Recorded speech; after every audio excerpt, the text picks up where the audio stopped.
Esselamu aleyküm vatandaşlar, esselamu aleyküm taparara.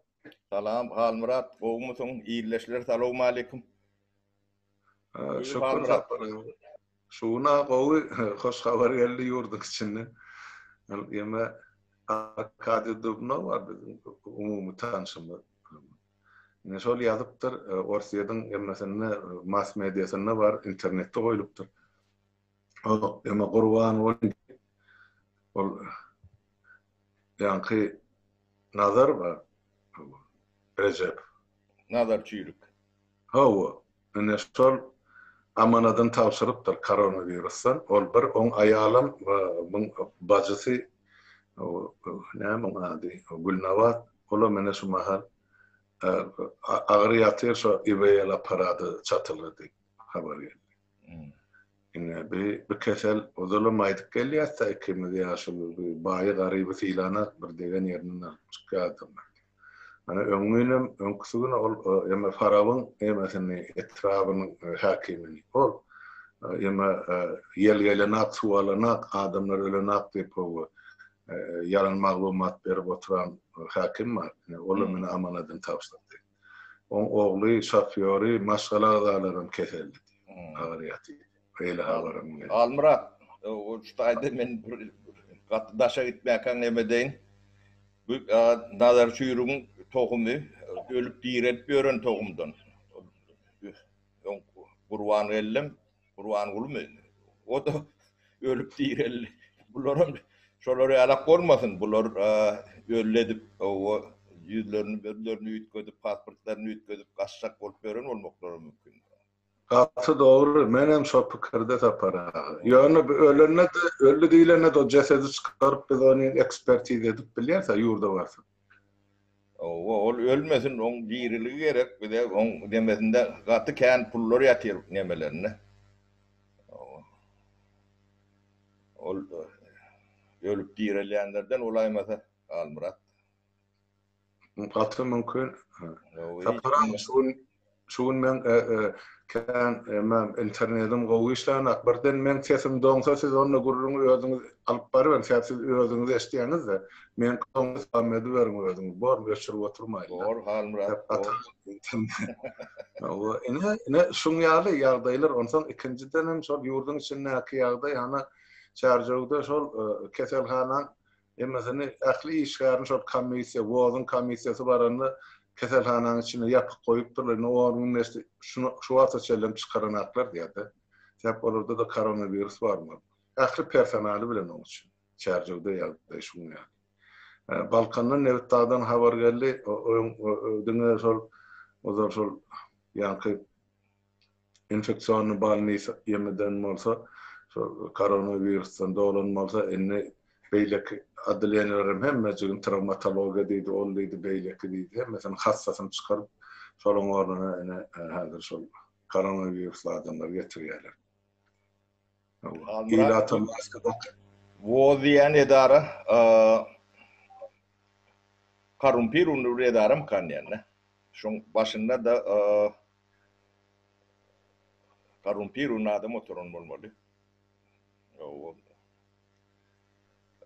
Şulardan her dağda garaşaymalıdır.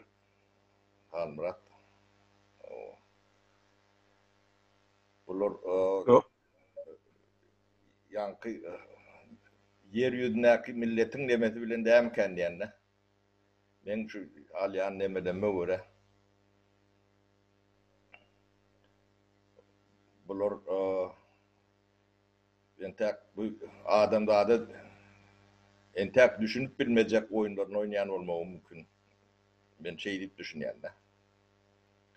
Şunun bir yerik var, peyda getiren yeri yani son 4-5 yıllıkta görülen nokta.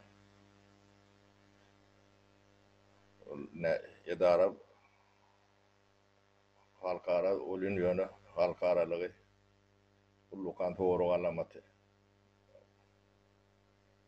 Ben düşünüşüm şeyle ne diyen ölüm mağarada bayramallı bir maşkalan çağatı levapta kullukta o vazırıp da adet demedenler hospitalet aliyalar erteden bölüp çıkıyordu. Bu kollukturlar erteden bölülüyordu. etkerin içinde de var diýmekdi. O öyle hospitale düşen kızını bilen nemeden o kolur yalar diýdi.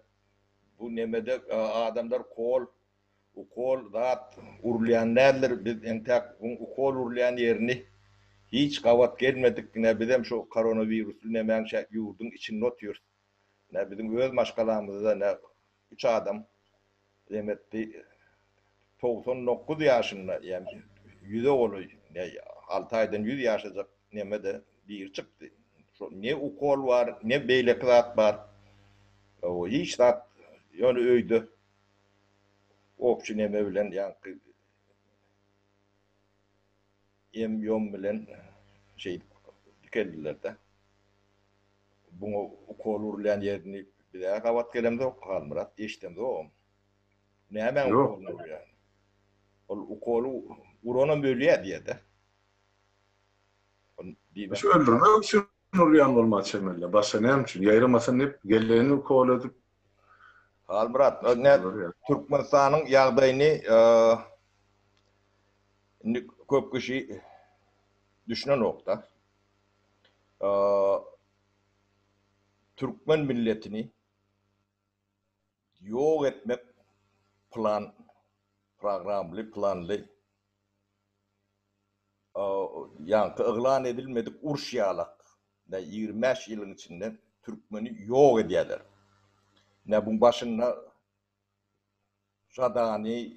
Jadan'ın üstünde kim var olsa olori Hramovi, Meriyedovi, Noğumçu Kurvan Gulfi, ön bulon lokörlerin içinde yani Niyadovi. Şular Türkmen halkını halk olarak yok etmek nemeleri var da. Planı urşulan edilmeyen içki urş da şu. Testi, soğuk urş diyelim yalak. Şol yalak sebebi neme vilayetlerde değerlerinin etraflarda kesilganı yoktur. Ayırtırlar da. Dine vilayette var diye de. O da iyidir neme der. Çağ ölümünün tane risk. Yönün bizde kendi ölüyedi. Bilen olsam. Tayyudayın yok o neme çağ ölümü. O da partan memelerinin yani içeri suyun, ağız suyunun hapalığından giyeneden kaynaklanıyor da. Şimdi bizde bu etraflan vilayete bolon kilometrini hesaplasan ortalama. O 200 kilometre mi var? Yani Kuşku'dan bara gelecek olsan neçe kilometre? 300 dönüm uğrak. Hı? Ya da Oktyabrsк rayonu vardı benim şu an Türkmenbaşı diyelim. Şu ağır kucuklarının böyle köndürünce gelecek olan 200 kilometre oluyor. O adamlar haram ölmeli motayda. Yemek kudatlar birleşin edilen. Şu o yerinin demesini bular şu kırma demesi o çağlarım şu yem çağı ölümü kesti köpelmeliler. Böyle dine şu prosesi.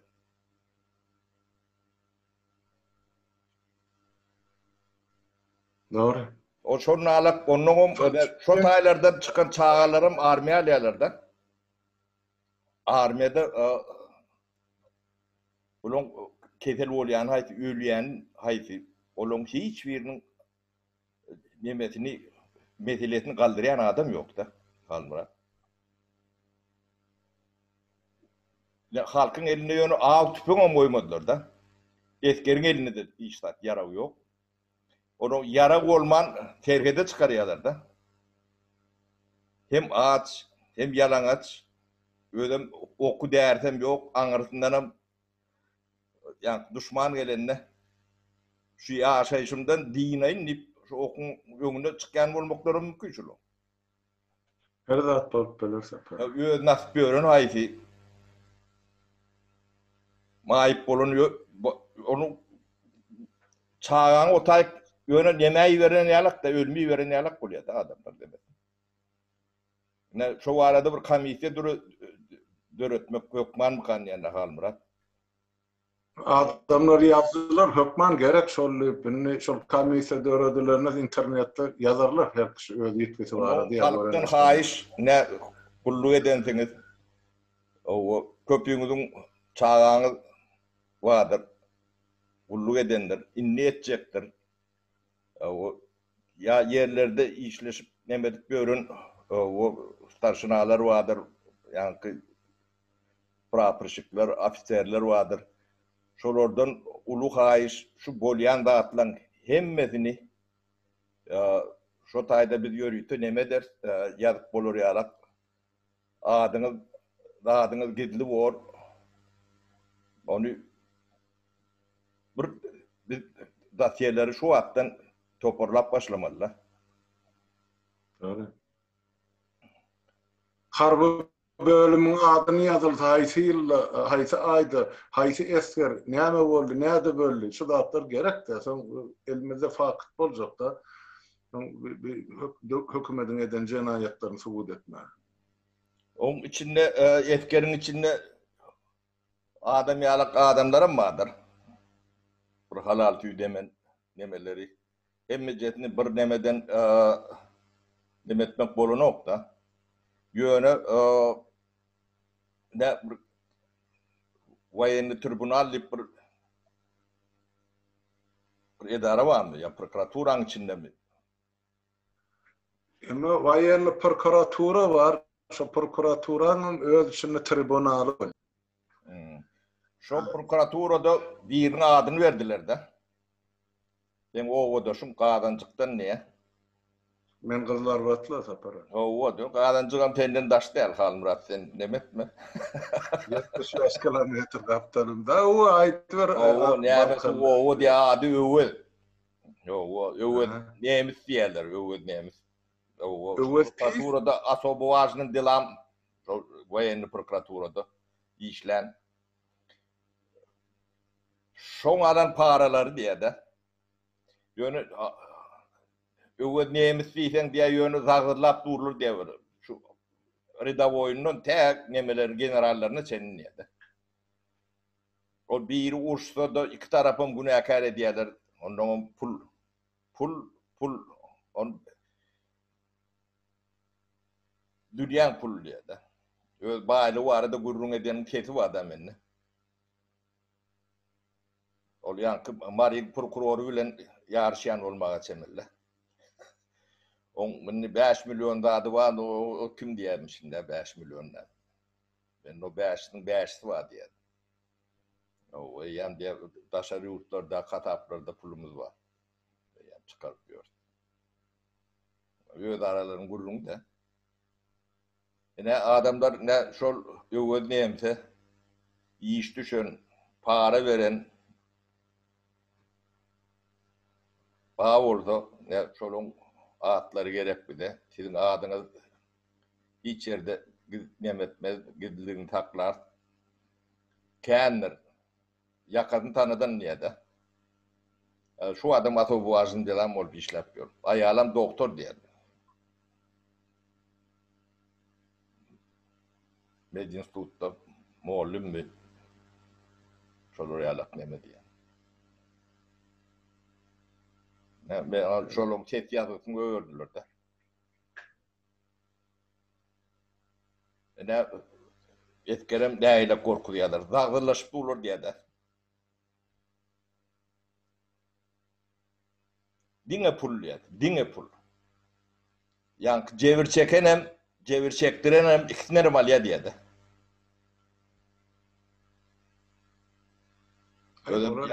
Statyalarını aydıp yani 114 dedim, 14. dedim näme dip statyalarım var da. Ne şonu yermeyenlik diye.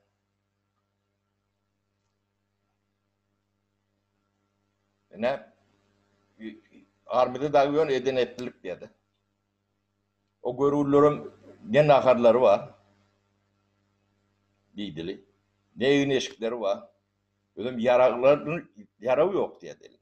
Tergede koyuyorlar diye.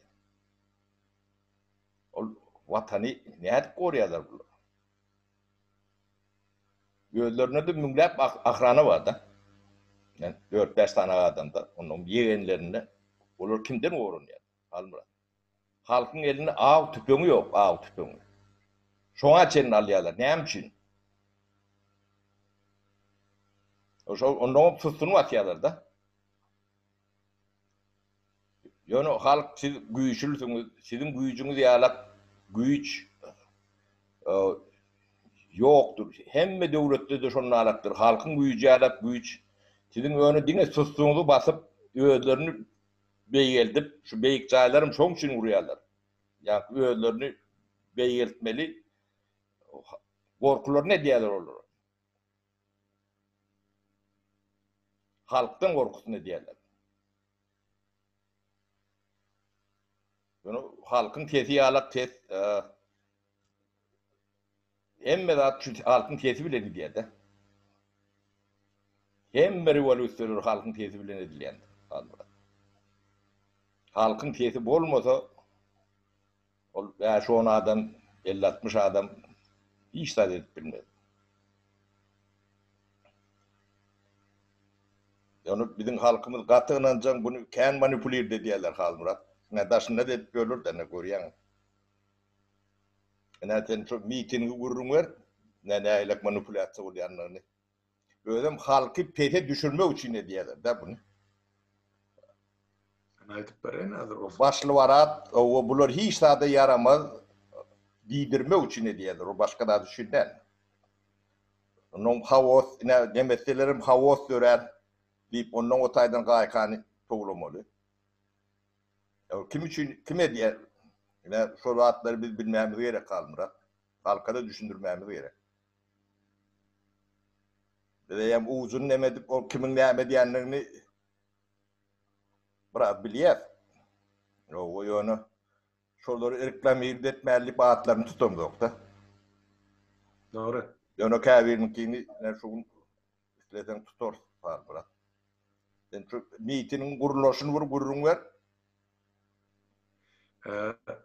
Tapara şuň aýyň 20 bolsa maňa aýyň 16-syndan 17-sine geçiren geýje bir ýaş ýigit Türkiýeden jaň etdi. 30-35 ýaşlaryna bir bu naçyk bir ýüzügülük dur. Gözleri eýle-beýle elekçiler aýdana. Ýaşlydy biz diýdi, emme diýdi. Men ilçhanaňyny ýaşlar bolup çykyş etjek bolýar. Sebäp ýerimize galylar ölüp otyr. Bular hökümetden hiç ýere reaksiýa ýok. Belki şoňa diýip Türk hökümeti bize kömek eder, biz şu ilçhanaň öňüne durup çykyş etsek diýip. Men aýtdym, hiç ýyl olar real pikir kelläňe de getirme. Goý bolmaz, bular real hiç ýyl ýagdaý ýok. Siz goýmaýarlar şu taýda. Ýa näçe edek şu tatçy çağırlyňyz, adamlar çağırly ýygyna gaýtarlyk howlup. Näme ol o taýda diýdim, näme? Öwläýär barym baryp o taýda ne adalet tapjak bolýar. Şimdi ilçhananyň içinde oturan, konsultanyň içinde oturan iki adam size öňüňize çykyp jogap bermejegim düşünüp. Konsulstol ilçhana diýerler. Konsul. Punktun büyüğünün ütköşükle attır. Ene ondan men näme sekka onu ýaşlygyny biz çykjak şo tak diýerdi. Adamlar geljek diýip hemme diýen plakatlarymyzda ýasadyk, baýdaklarymyzda mar diýip aýtdylar. Inin bular ýa-ýerde ýekada dünýä praktikasyna barlar. Ya yekelikte durulan piket bir adam dur, yani hiç kim yok. Ya da yekelikte edilen yürüyüş, bir adam 2-3 metre ideyanın yenen beylek geçip gidiyor. Hiç ses çıkarında boynunuzda plakatlanıp geçip gidin şu maykalarından geyin de dedim. Yani şu diktatörü yani İngilizce yazılan maykalar. Olarımızdan maykalarımızdan bari yaşlı hemme de adımız öpçün neydi o? Onu sağ olun şu tekliğimiz bana böyle habarlaşıp durur, yerinden mitingden size haber verir, ýaşylyk. Ine şeydik gitti, şeydik başlar. Oradan son ayda, sonra diýen sözümü, men iki gün hem öz çıkışımda hem siz bile ýatlattım adamların, şular ýaly bar şeýle ediljek. Baraýsaňyzam, ene 50 adam bolsa 49 bolup durun, gartlaryňyza provokatorlar getirmän, beýrekden äga bolup, surata düşürtmän, özüňizi araňyz saklan. Ine bolýa garaşyp otyr. Bular näme etdirler? Aýyň 18-ni bulaşdyryp başlaýarlar. Bir ýigidimizin maňa aýdany biz mitingi saat 11:30-da geçirdik. Beýlekler gaptaldan çykyp saat 1-e diýipdirler. Maňa jaňady Halmurada sagat näşe dowalýar meeting. Kim geçirýär onu? Men adamlara aýdyp otyr. Maňa ýurtdan oglum sagat 11:30-da diýip. Bize diýär şoň telefonyny ber, biz jaňadyp sorap görjek diýär. Men näme bilen siýmiň aňarsynda kimdir? Hökümet adamsymy ýa meetinge barjakmy? Ona sen telefonyny bersem onu tapyp ýygnamakları mümkin. Meeting geçen. Men o zatlara aýdyp biljekken, ol oglunyň bir ruhsat men size on telefonyny beremem. Maňa diýeni aýdany 11:30-da. Soň ýazdylar da özler bir taparýar. Soň ýa-ni aýdypdyrlar men sen partiýalaryň adyny tutma diýär. Men tutadym gelen. Sagat 1-de diýipdirler. Ola pikir edipdir şu 11:30-da çykjak oglun biziň adamymyz diýär. Biziň buyrugymyz bilen çykýar. Aýho ol halkyň çykyş meni gaýş etdiler. Indi şonyny bulaşdyrmak üçin olar sagat 1-de diýipdirler. Bu halkym ikiä bölünip kimisi 10-da barýar, kimisi 11-de barýar, kimisi 2-de barýar, kimisi 1-de barýar. Ine töwerek daşa enesi guzyal dağak giden adamlar. Ýöne adamlar içi ýanyp, jany ýanyp baryp watandaşlar bar. Olary watan gerek, ýygyna garlyk aladasy bilen barýar olar. Hiç bir partiýa ýa men ýa sen ýa başga biriň bähwi düşüp öýünden turjakka olar. Ýygyna aklaryň ýagdaýyny görüp barýarlar. Sapara. Ine soňuna baran adamlar biler ýön akdyp durulur diýdi. 74 diýdim, 76 adam ýygnarly diýip şol olar. Şoň 6-syny içine salypdyrlar, 70-ni goýup Türkün Paris'i. Olary da düşünürip aýdypdyrlar Türkiýan Paris. Şu ýerlerde miting geçirmek bolanak. Ýöreýte 2-3 tane yer var, baryň şo taýda geçirmeni kitaplar. Soňa 50 golay adam baryp çykyş etmesin, dol hakyňyz, hukugyňyz var. Ýöne ilçkanaň öňüne gelmän diýip şo saklan adamlaryny duýdurş beripdir. Paris. Düşünür, duýdursam da. Emma içine salynan 6 adam saklananyň öndü düzü uçukka bir gyýdyň dokumenti ýok eken, näçe ýyl bar nelegal ýaşap Türkiýede. Olam şol adaglanan bir partiýaň wekillik barypdyr, şo wekiliň adynyň çykyş edipdir. Soňundan ýygnalanlar indi şuň çykarlar diýip şo partiýa ýolbaşçylar düýün agyny olup aşgatyklap aýdypdyrlar. Advokat tutdup, nämet ol advokatyň edip bilen işi ýok diýip düşünýär. Sebäp ol gyzy türme basmaly edip şo taýdan polisen türmen ýerleşýän ýerine akdyp barýakary beripdirler mümkinçilik jaň etmäge, joralarına, tanyşlaryna aýdypdyrlar. Şo bizi advokat tutjak, halas etjek diýen adam bizi çykarsyn, men şu türme alyp barýarlar. Şey diýip aýdyp. Ondan o boýdaşlarym ne bilemek mi ýazaň eden? Maňa da jaň etdiler. Eýlägem jaň etdiler. Amerika da jaň edipdir. Bana etdiler, men bir sanak telefon verdim, şu telefonu jaň edin. Şol oglanlar ýöreýte şu waproslar bilen meşgul bolup ýörler. O Türkmenliň emesi bilen dip telefonu verdim de, adyny aýtdym, telefonu verdim. Men aýdyp oturmaýyn. Yok. Ellerinden gelse kömek ederler diýdim. Olar şu işleri bilýär. Sonra men Saparaga Narjan bilen görleşdim, Muzaffer bilen. Olam diýdi, biz taýýar şu mahalle Amerikadan atly Abrayli advokatlar tutup şoňa çok ýygyň meselesi bilen meşgullanmak. Ýöne şoň öňýandan diýdi. Bize diýdi, Türkiýedäki advokaty aýtmak gerek, düşünürmek gerek. Näme üçin on gaýşnamasyna atkaz berildi, näme üçin ol gyzy türmäge gitdi. Näme sebäp getirdiler. Şonu aýdyp bersin, soňam öz goluny aýyrsyn, işden çyksyn, onuň biz şol işi öz boýnumyza alyp özüne dowam etdiril. Ine Narjan Muzafferow da maňa şonu aýtdy. Ýöne diýip biz watandaşymyzy ýekelikde goýmar türmede. Sen böyle zenan adam diýip. Ine aýdan söýdi. Biz diýdi gerek bolsa şu taýdaky adamlar bilen pul ýygnap näçe pul berýän bolsa taparsam biz ödersem işi diýip aýtdy. Ellen kömegimiz etjek diýip. Bilen bar. Yok, men Yok, 2-3 ýerde sagat aýraty adamlar bölüp dur. Ýene bir zady goşan şuň üçin entäkmen halka aýdama. Şol 2-nji, 3-nji mitingi gurnanlar var sagat üýtgän. Aýdypdyr, biriňiziň egniňizde ak maýka bolmasyn, şol biziň şol taýda oglanlar kömek etdirip, peçat etdirip, paýda diýen maýkalarymyz satylýar. Şol geýik gelmendi. Ene olam bar. O kime ýamanlyk edýärler ol? Indi şu partiýaň adyny aýda, Halmurat onu gidläp oturma. Yok, o partiýaň ady dewleti. Indi ben bir zat aýdyn, Halmurat. Ýanky dünýede registrasiýa edilmedik. O registrasyon numuru yok, adresi yok, kurumu, fiktivni kurumudur. Yani şolar pasport çalışacak deyip adamlar adlarını yığınap görür de. Hudusi danlarını, şahsi danlarını. Bu cinayettir. O insanın birinciden hukukun da yoktur. Özlerim hem yürüyüz. 3-4 adam içinde ne var? Özüm yürüyüz ki ben yürüyüz diye görsün hak görün oğlunu. İngilizce domicile ile. Registrasyon edilmedik. Registrasyon numuru yok. O adresi, telefonu yok idara. Fiktiv idaradır. Falşiv idaradır. Ol yankı şu bizi plan kurumu näme diyenden hemmesi şodur. Adamlar siz burada da düşünün. O sizi manipüle ediyendirler. Onu yankı saytını ertir YouTube yaptı da onu olur nereden tapacak yani? Hı? Olur hiç de cevap veriyorum. Ellerine de hemme dağının var. Türkmenistan'da hükümet yoktuğunu bilmeyenlermiş olur. Hiç kim şolara pasport çalışıp vermeyeceğini bilmeyenlermiş olur. Hı? Bu da ne için bilmeyenler? Ödem hem kanuna karşı. Kimsen? Onun yeri de burada. Ben bilen bolunda hatta. O bana oğlunun bir rolü verdi. Nem familyası Nadir Seyidov diyen ne var? Şu Radan var da buraya. Benim bu rolükleri seyredip yetişmeyeli nemem yok da.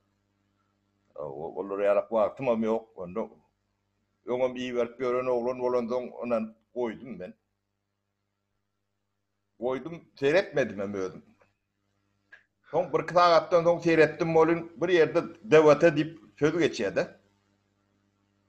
Şu vada ayırdım. Yönü olur, şunu iyi verenden şu vada da neme yaptırırlar da. Arda. O pretenzi yaptırırlar, jalıba yaptırırlar da. Ben onun yemeği girip seyrettim. Bu kadar deme du da. Jalıba ne şunun alak demeden jalıba du. Ödüm deyiz du işi deyip. Onun demettim olun adres çıktı. Email adresi. Nadir Sayidov diye. Onun yazdım. Bana da iyi veren oğlun katı haiş edip taparağa şunu seyretmeden koy haiş ediyen deyip o nastoyçu koyuyordu. Günlük bayın yaşa oğlunun gitmeden koydum. Onu ben teksine de seyretmedim, dinlemedim hem ödüm. Ondan sonra oğluna hat yazdım. O ödümde iyi veriyeniz. Ben çoğun adından çoğu olmalılar bu. Böyle nastoyçu nemedeniz. Onu bilip mi ya bilmeyen mi nemettiniz? Onu hemen adını de Jalva yazdınız. O Jalva'nı atazvat ettik yatında. Onun ertesi cevap geldi. O ya ne diye меня обвинил, я никого не просил, жалобу не буду отменять deyip onun o iyi veren oğluna bir yadıktır. Ona воры, обманщики o neme deyip şeyle demedim. Ne şu devletin nemeleri şu.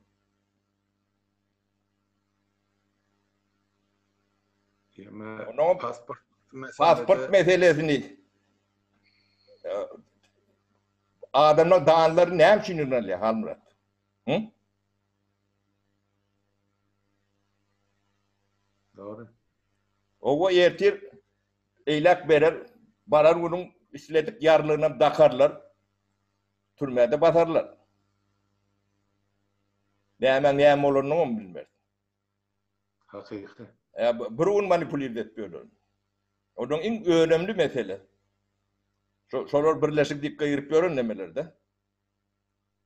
Yani devlet yok. Türk devletimiz var da. Devlet kurman partiyani näme maksat bilen uryan? Birleşmek için mi ya bölmek için mi? Hı?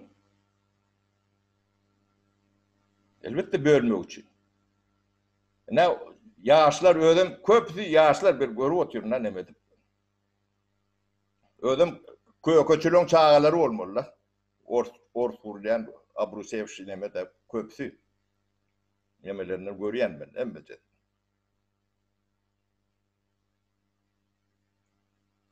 Ne ondan halkı ilkulak öýlerini çekerler. Şu bitiniň kurnaram şolar. Şolong İstanbul'u yapıp kuramacığı var 3-4 tane adam diýerler. O soğuyduğun başın pokasalan sola bolýar da allap getir. Inni olara da sakralny zertme gerek diýär da orslar aýtmyşlar bir inni aýbyz etdik de näme etdik gok kalmagy. Men pasport baradaýdy, pasport bir minut aýdyn men halmyrat. Mitinige biz garşy däl. Menden 4-5 sapar soradylar. Men diýdim garşy yerim ýok. Oğlunlar siz diýeni dogry düşün. Kanun vardır. Siz mihmansınız. Aleyelerde, yani parklarda 50 adam yığınanmalı olayan oldu. 50 olup yığınanın. 10 yaş adam olayan oldu. 10 yaş olup. O düzgünleri vardır. Sosyal mesafeni taklamalı. 2 metre, 3 metre. Şolar yalak düzgünleri bercay edinden edin. O konsultman onu barıp görmek hiç nemesi yok. Konsulun bu da atlar bilen konsul demek bir o tücari nemeden gidiyen de at. O siyasi neme bilen işi yoktur o. Onun Türkmen demesi saklayan neler? Türkler saklamalılar. O tücari neme için edilen o konsultan fonksiyonel. Onun yönünü yönü siyasi nemesi mazmunum yok da şu yönünü pratet etme. Ya ilçhane orada başka mesele. Ödlerim hem canım yürüyüş şolu. Ne? Sabotajın ulsi. İslenlik nemeni işi edende ilkulak kurumoçuluğu olmalıdır. Yani gariş olmalıdır. On cevapkar adamları olmalıdır. O yani hükümet bilen hemen saklasavat etmeli olsa şu kurumoçu topor şunu etmelidir. O iştir. Ulu olsun, küçük olsun bu da atlar şey edilýändir. Onun maksat sen ne misleyen? O tayinlikli, o neticeli olmalı. Ýöne goýuny alyp baryň bir ýeri üýşüp gyýranyň bilen bolýan näler? Şo gyýkylykly nemeni rolügi neme goýuňdy ýutugyň öýdem aýrýar. O düşünen hakikaten. Ana Amerika'da geçirdiler. Adam oldu. Kurumoçuluklu. O mazmunlu, manly. Hem efekti var. Sen bu netice almak için edilýän, ýöne sen bu populizm için ýa-ki gyýgyryp nemetmek için edilen o. O bizim halkymyz inanjak, ýöne bunu manipulir etmeliyle zat ýok. Hı? Ine Şweýçede 5-nji 6-njy klasdaky çağalary adamlar näýilek manipulir edilýär, beýinleri näýilek ýykalýar diýip tapaklar etçilýär-de. O ýörese sapak da. Bular ullokan adam, şo zatlar edi oturan adam manipulasiýasyny düşünen oklum. Diýmek düşünmeýärler. O bizim halkymda bu zatlar hiç wagtda düşündirilenler inanjam. So ellerde almak için o bira o tayda gyýry otyp çykyn. Nämedim gahrmanlar, nämedim. Hı? Ha, oňa da garşy däl. Ýöne kurumoçulugyň etdi. O gariş var. Yani onu etmän etseňler şolary alak neme bor? Hiç kimin demesine o parti bolmalygyna da garşylygymyz yok. Olaň pikiriniň bolmalygyna da garşylygymyz yok.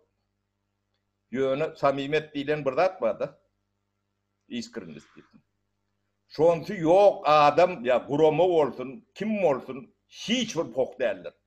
Bolmasy mümkünem däldir. Adamlar yalan söýleýän yerden dogry zat çykmagy haky ýokdur. Dünýede şeýledir. İşte de jurnalaktır. Samimiyeti yok bolsa boştur. Diýmek bir maksat bilen edilýän. Maksadyň nämedigini möýler düşündürsin.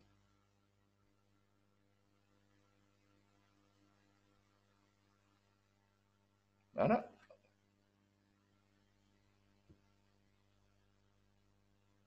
Ölerim şu 2000 ýarynda geljek bolup käf ýyňyşdyrdy da bolmady.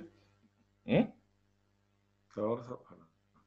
Yoğun bizim onlar edip oturun. Adının tutanlıq yamalgan nerede dursun? Adının tutanlıq. Adının açarlı bağırını görüp otur. İneyim sen Fransa'da otur, başka yerde otur. Ağzın açanda bağırın görünüp dur.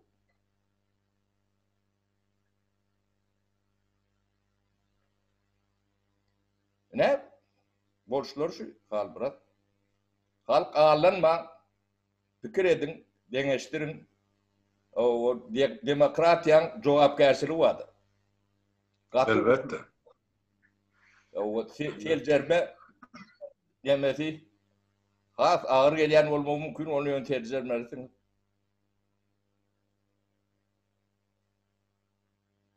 Bolmady men demokrat diýip demokrat boljak bolup görünüm madyr. O men jurnalist diýip neme edip görünüm madyr, ýöne hemme kişiň jurnalist bolma mümkinçiligim ýokdur. Yo, taparağım koy bolsun. Belki şular şu hareketler bilen ählisi bilen ikimizin garşymyzda birleşip işler bersinler. O işler Yok oýalar birleştirler, bir görkezdiler, olar birleşip çaşyrdylar, hem bilen koordinasiýony saýdy. Diýilen zatları bir seredinge, haýsy döwletiň, hökümetiň arkasynda durlar.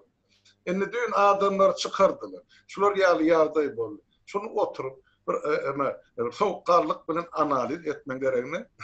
Ol beýle kyslar Kanadadaky. Maňa bir jümle ýazypdy.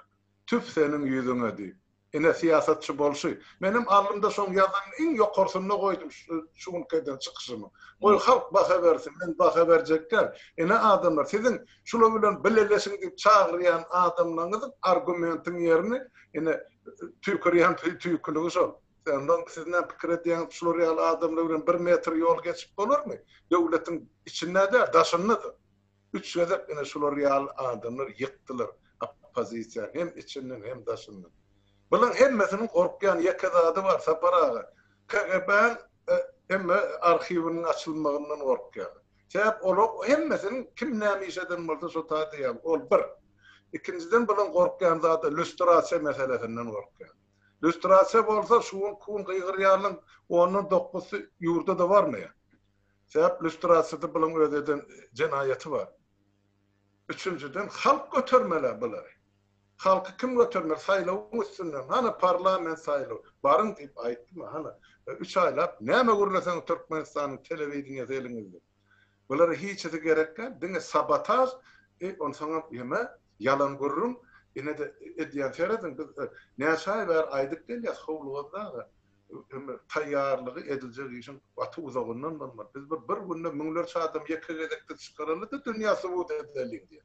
Bir beytir bölük bıçak bilen bir adamlar ağırlap 2 yekezin tutturup hana sonra açar oti ikinci tuttu onun için. Ne için onlar şular çıkarırlar, yığınarlar, barıp şu polisin önüne çabalan oturanak ya yatanak ya ağaçlık çeken aklı şular. Hani siz yol varsa siz çağırdınız da halkı. Ben advokat tuttum o götün kulüsünü govunun kaptağını. Nämçe iýilim oğlum gyýdym o datýarlar. Özüňiziň kyn atyn, basarsan.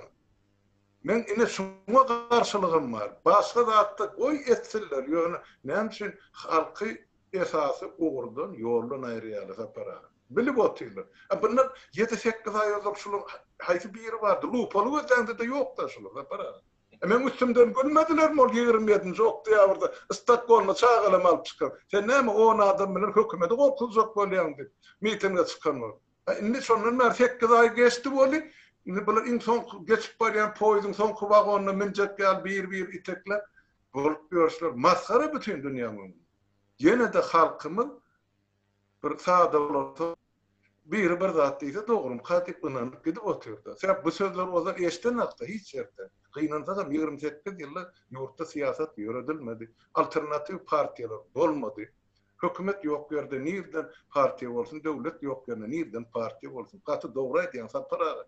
Şumal partiyede pakar panağlarlık yağda yok yurtun için. Haysi sütün işliye kanunu. Nasıl kanunçu olsa. Haysi sütün, haysi puldağı işliye devletin kanunu mayıcı. Yok adibinden çüre. Onun hemen partiyasını görün. Nerede registrasyon gösterir? Nime şu pasportla var adaydı. Pasportuna 2 yılda bilen yönelip bilen. Birinci de sizin aytışınız yani. Pasportunu dağınlar Türkmenistan'a uğraşsalar kime gereken olsa ömrü tüyünçe yaşamağa pul bilen için edilecek. Sebep bu adamlar yurda qaytıp barını yaka-yakadan edil yağdan kıl soğurun yani. Nira gidenim belli der. Sebep biz bilem de kimin nira pasport tavsiren. İkinciden men bilişime göre şol Birleşen Milletler Kurulması Bosforlar saklayan Türk devletine pul kömegine dip durdu. Gitmeseler Avrupa deyip saklayan şol Suriye'den gelen beylekten gelen. Şon üçün şolan arasını bizim adamlarımızın madını koşup şoları da pulanlayan bolmak deyip mümkünlük bana yurdu şol Türkiye'den haber geldi şolar yani. Olan bolup biler. Üçüncü yağday, pasport deyilende ol her kişinin öz yanını, ol koltuğunda duranda, onu senin bana görkezmeye borcun yok, benim sana görkezmeye borcum yok. Gerek gerdine ya polis talep edenine ya da pasport çalışılacak bolon. Ya da adam ölünün elinden pasport alınıyor. Bol başka yerde pasportlu kontrolün başka yerde nerede pasport görkeziliyor? Kime görkeziliyor?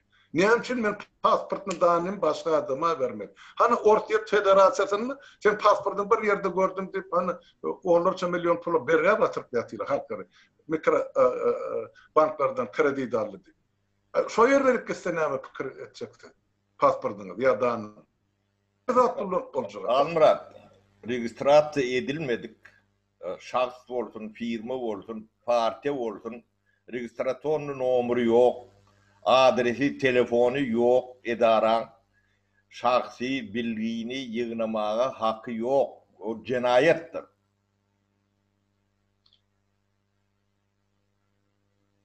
Bu nemesi domicilliye ya İngilizcesi. Sapara, şu dören partiye deydi, hareket deydi, bereket deydi, şulan hiçbirisinin Türkmenistan'a registrasyası yok. Türkmenistan'ı şol kompartiyadan ve onun emesi kömekçisi Kamtamoğlu'nun başına yurtta registrasyon edilen yekeci cemiyetçilik hareketi, cemiyetçilik siyasi hareket. Türkmenistan'ın internasyonal seviyede. 90. yılın Mart ayına registrasyon. Şular ne edip asıl şayanım morsalar asmani yere çekkenim morsalar çok uruma var. Çok uruman şunu çellen başlığı men. Ene. Yönü sonunu da men şunu çel halkın önüne çıkıp men partiyam ma, men urumam ma, men hareketim ma, men gorlan nimetim şolar gorlan söz aydırma. Tersine yollaşlama ettim. Siz tayyar olun. Siz kıyınçılığı gören yigitler inni oğlunuz yanınızda, kıyılanız yanınızda, aktıklarınız yetişti. Şula bilen halkımıza gollaw bolunsa saylaw geçen çäwir yurdun için iyi misal alıp durmuş saklayalım. Näme diýdim men baş? Bular entek ekenne yok, dekenne yok harmanly häzir bolsun. Hiç zat yok entek. Eýen barma kadar hakimiyeti paylaşıp böl. Bular hemmesi prezident boljak. O ýaka kursy bar şu taýda. Näme bular olmuşak men düşünüp bilemem para. Son için şu düp tekrar şu yok edilmegini men 91-nji ýylda düşünüp sondan näre alyp gelýän şu parlament respublikasynyň ideýasy. Hana Ermenistan ettiksan cenayetkar prezidentini türmäge basyp cenayeti çekip otylar. İnşallah bizde de şo bolar. Nira gitsin. Durmuşyň çarky şu tarap. Şonu aýtjak boldum tapara. Maşallah diýip. Almurat, meme ne şu wagt biz dernekler gurup berse Türkiýede urjak bolluk ne bir topar problemalar nemeler var Türk vatandaşları değil. Onun Şveç'te urup şoň filiallarına açtırýar dünýede. Hem de adam bir resmi yankı işi var. Resmi. Biz çok bolyança ne biz registrasyon ettik nomrundan belli hem de adımdan belli. Ne 4-5 günün abivi deme derler. Yöne şol afital neme giriyança hiç kime ıglanın berem yok. Partiyamdan var ya derneğimden var diyem yok. Yöne şu insonu şu halka kömek etmeli derneklerim afital ne registrasyon geçer. Resmi adı. Adresi var, o cevapkar adam var, iyisi var, kurnaların nemeleri var, kurumoçuları var, vurucuları var. Şey de etmeler. Kanun olmasa beyle klinkiyali. Sapara, olmasa beyle klinkiyali kimiden bir partiye dönüterler. Partiye de. Gerekken medyonu şu oğlunları yankı yol orku diye maslahat veriyor şey etmeli. Bir de partide gerekkel hiç adam gerekkel. Yani prezident olmalı adamı yok. Halmurat. Yok. Mesela gitmeli adamım yok. Yok, şolun aladası pikiri arzu bolanna da bir gidilmeli bir yol var, bir çeni var, çakı var, her kızadın. Gönü adamın gönü bassa bar şu vatana ya halkın ömünü. O birin bassaşlık, bassaşlık edip, birin üstüne zahir ağı pırkıp, göreceğim. Şeyttir Türkmenine, anırda şol saklanarsan saklak gelip, bilirim şol oyun devam ediyorlar.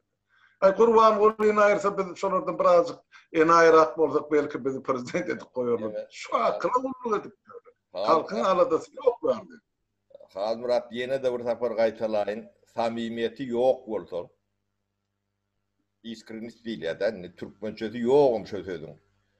Şu demesi kaçtıması yok adamın. Uronda adam olmaz. Eden işem olmaz. Peydalı.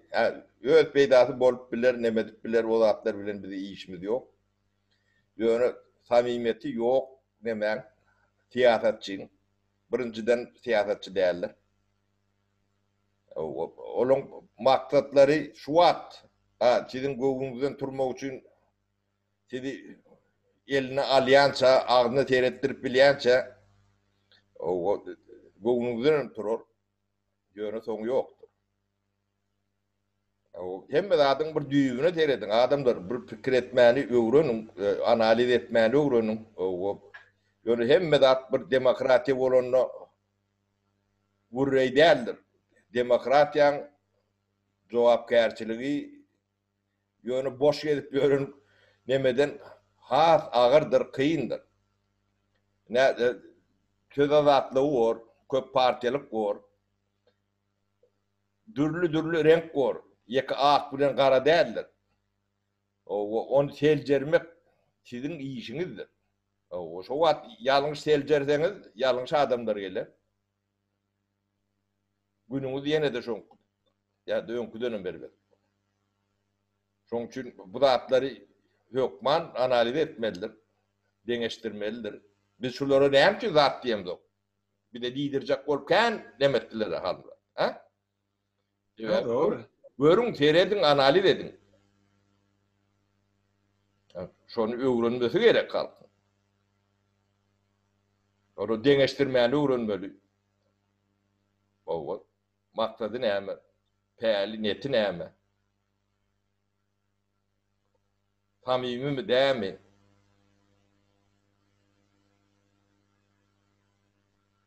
Şu zatları telcermek gerek kalmırat. Onu telcermede yine orpa gider.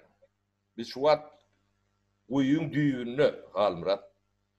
Bir de yol dine çıkış yokoryuk, dik yokoryuk. Kaptalı değil, zadım değil. Başka çıkışımız yok. İlki devlet kurman partiye ya beyle kadar bol bilmeyer.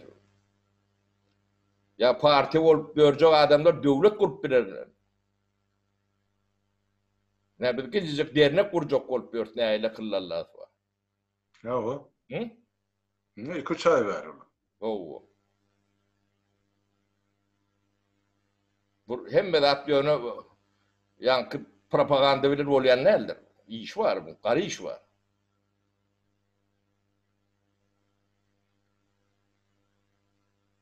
Böyle hiç kime neme yetmeller, nebetmeller yok. Yani dört tarafından açık. Neme uğrayan oradan şonu vurun. Dilini de açık, ağzını da açık. Yani sabotaj ediyanı da baytmalı biz. Halka ağırlıktır görüp bilmez ya bunları. Şu diyeyim mesela para hana bara tüyleme yaşlar ana internette öz kurumalarını öğretip böyle öz hareketlerini öğretip böyle öz başına toparlar öğretip böyle öz internette siyasen var medenem var beylekem var her yurtta da var tüyleme şeyde adamlar biz birleşmenin taraftarı yani bir adamları beyttirip yalan sözü yol bilen akıtmak neme gerek o zaman şu 28 yıllık akıdılık büdürap halkımızın ene düşüngünü şular. Şimdi yenem şunu devam ettirmelim karlı. Ya ettirecek böyle. Ana görünüp duranda. Ya ikimiz görüp otur. Yani görmeyen adamlar şu bizden bir zat talep ede. Siz ya birikme ne edip şu yemen devleti hükümete ayıracaksınız ya da. Biz biriktek o hükümetin koluyla da varıp bilecek yani. O can vatandaşlar biz saparağı bilen men şu sohbetleşliği saparağı bilen başlayımda men maksadım şu yani geçen 30 yıllık tarihi bilen yaşlamaz yok. Şu gel iki neslin arasında ara katnaşıp üzülü. Şu nahile morza bir dikeldip bereli sonra inniki yaşlar biler ya inniki nesiller. Şu atasının etmediğini ya bilmediğini ya aytmadığını biz aytıp bereli başladık sapara. Men maksat yoktu. Şular yani hazır ikimiz şeydir halk bizim iyimiz düştün. Eger. Bir yönü aytıp vermek maksadımız vardı. Nahil bollu şoguller, nahil bollu soyunlar. Ne güne düştük. Başka yollu ne edip gidip bilirdik.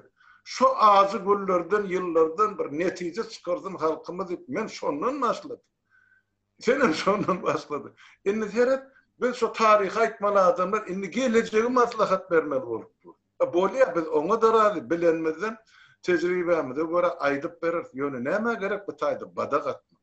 Yanlış mı olsa adam şekilli düşünürsün. Şey dedim bu. Men şuna başlaçarak düşünüyorum. Yoru başlaça olmalı. Bilyanın öz programındaydım. Biz bilen ne işiniz var? Biz siz bilen ne işiniz var? Önüne şunun hiçbirinin saytını men girip görün adamın der şunu şey. Ne mi deyin men boş kuruna girecek bu para. Yo ben yankı şu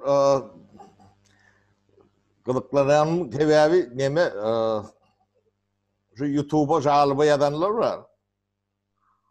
Yani Nadir Seyidov dedim. Yani o söylüyordu. Benim solar yaptırdı da. Den yarısı solar uğradık, rolü uğradık. Çok için ben Halmurat yankı rolikleri neme koymamı koydum. O şunun nemeti için. Olmazsa arasına yine de şunu oraya geçeceği bilen o zaten. Ha? Senkide bir koyma varsa para. Ne görüyorum men kin yaptırdılar. Yenem norlan başladım da. Men koyacak dadım öz adım öz. Sözü bilen, dili bilen gürleyen men koyuyorum. Ol hiç. Yani başka partiyan adım tutup ya bir yerde azına çoğunu oysa borlu kutu. Ya birinin aydımını onu mözler koydur yani. Şun.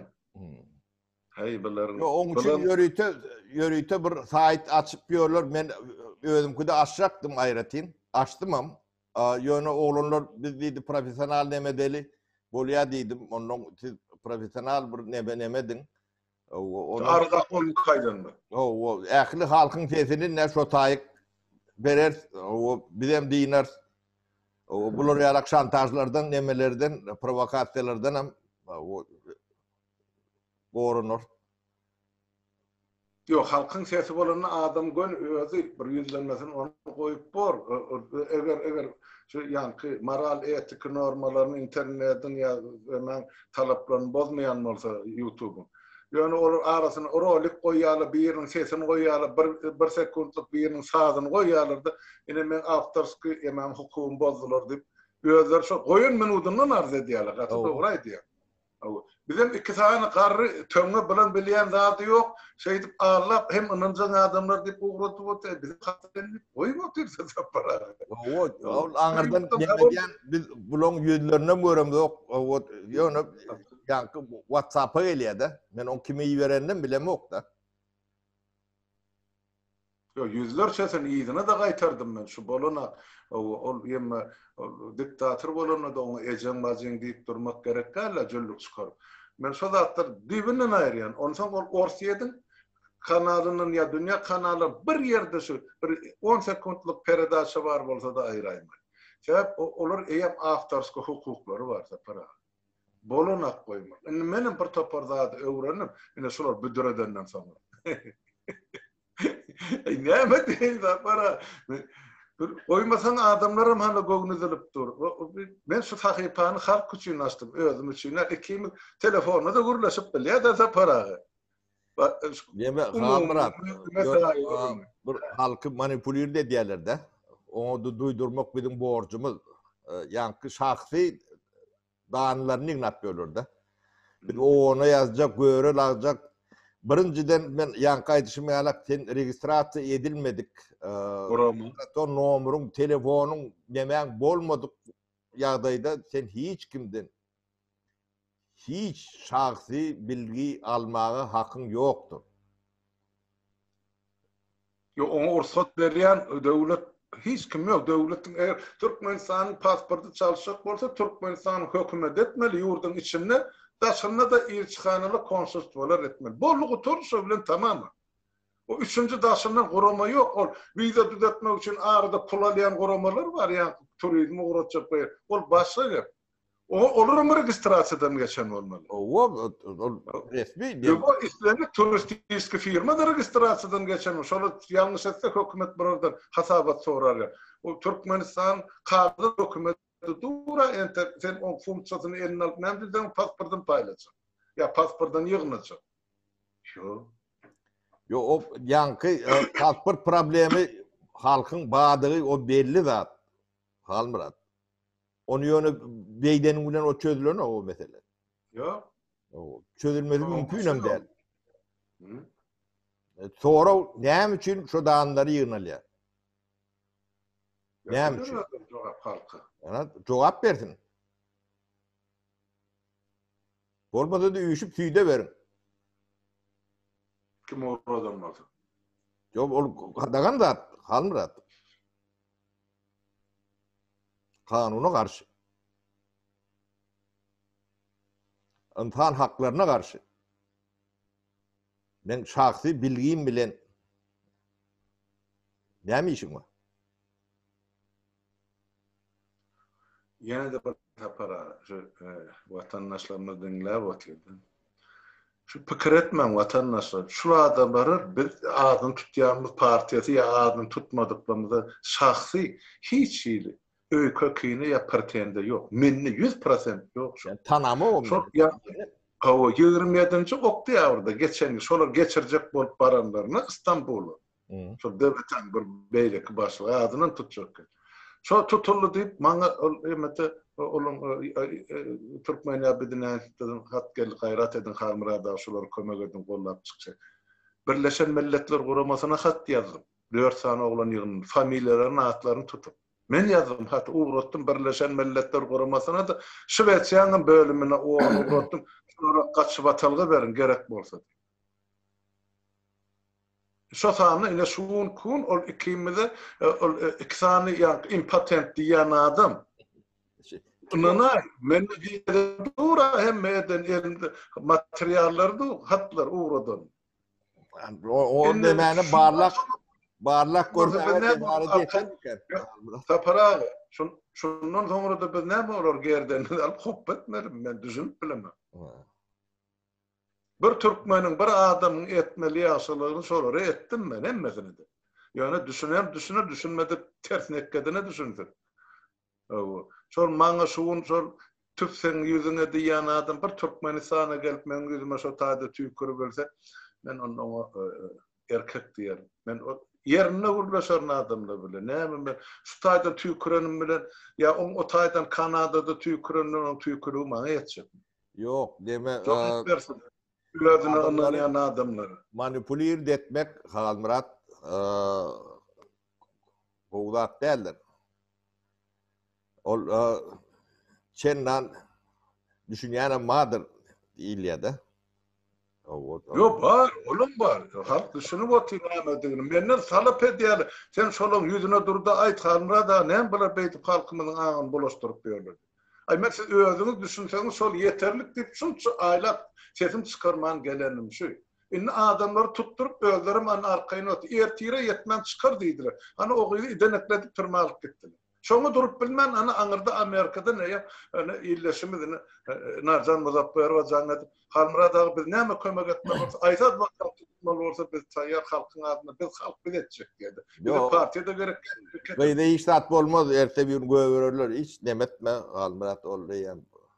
Ol mesele çözdüler. Yok gerek bolsa haýşa değil, kaçıp atılgy berseler şogydy. Gelsin ne Şweýçe we Amerika we nira gitjek bolsa kömek edeýlik, gol çekmäne biz taýýar, şoňa taýýar bolsun. Kim şolar wah edýän bolsa. Beýle halk bardy, bişip koýan adamlar bolsa.